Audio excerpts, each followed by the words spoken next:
Well, I would want to move on to why there are higher collision rates for young drivers on rural roads now, and I'll ask Robert Largan to take us through that. Thanks, Jane. Good morning, Minister. Good morning. In the Peak District, we're very lucky to have some of the most scenic roads in the country, but we also have, in terms of fatalities, some of the most dangerous roads. I think the Cat and Fiddle, Long Hill and the Snake Pass are all in the top 5 most dangerous roads in the country and are all in my constituency. And recent figures have shown that 4 out of 5 fatal casualties for young drivers have occurred on rural roads. So with that in mind, can you sort of talk us through what the department are doing to try and improve safety on rural roads, and particularly for younger drivers? Yeah. It's a really, really important point, and if you look at the stats as to where younger drivers and indeed any drivers are killed, it is the rural roads. There's a lot of focus on motorways. It's not motorways, it is the rural roads that absolutely take the toll, and that feeds into the education that obviously we are looking at, and making sure that people understand that rural roads are different. So in all of these things, we have to balance speed and efficient mobility. So I think that local authorities need to look very carefully at the speed limits on their roads. And we've also, I think, part of the education has to be that a speed limit, it's a limit, not a target. As I keep trying to tell my young son when he's driving. And it's really important that people understand that just because it says you can go 30 doesn't mean you should.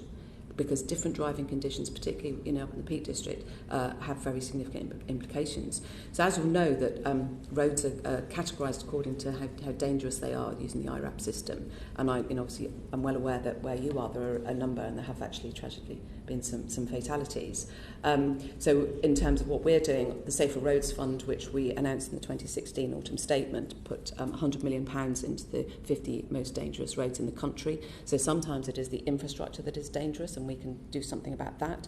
But other times it is the driver that is not coping with those elements well. So one of the things we said that we would do in the road safety statement, which has been delayed by coronavirus, but I think we're at a stage now where we can restart it, is a Rural Roads Working Group.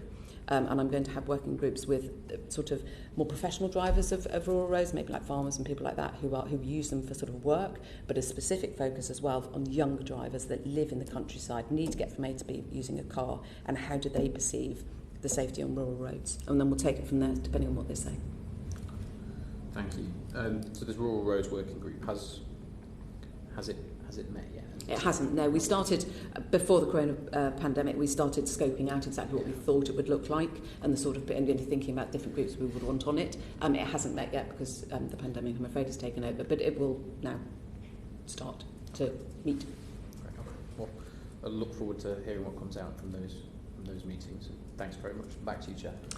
Thank you, Robert.